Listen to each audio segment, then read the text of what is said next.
Philanthropy is not about giving money. It should be about solving a problem, which is what I believe the entrepreneurs do. So in my view of the world, there are really three types of people in this world. People who can see the problem and says all of us are really good at that, let's call them human beings.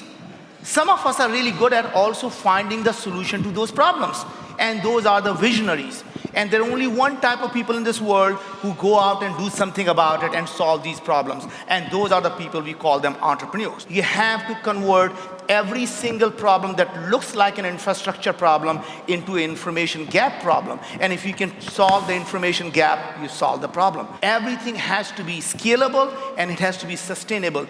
As an entrepreneur, you should never, ever be ashamed of saying, I am profitable and I make money.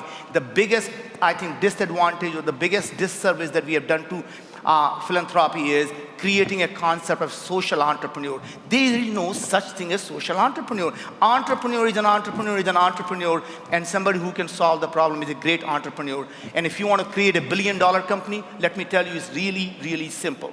Solve a $10 billion problem. You don't go out and create $1 billion company by solving $1 million problem. The traditional German Stiftungsmodell means tue Gutes, aber bitte rede nicht darüber. It's a very Protestant ethic. That means if you give money for good things as a donor, but don't talk about it. And this is the opposite. You must talk about it because otherwise you cannot get collaboration. The question I would pose is the same one that I think one has to ask as an entrepreneur. It is, if I did not build this company, would this problem be solved? And if you have a business that 100 other people are ready to build anyway, it's probably not very valuable. And the most valuable businesses are the ones that nobody else is working on. And in a very similar way, I think the most important philanthropic projects are the ones that are not otherwise going to be funded. Great philanthropy, like great entrepreneurship, has this in common, that you work on things that are very outside of the consensus when you start. And I think one has to always try to maintain a certain critical self-awareness on why you are doing it.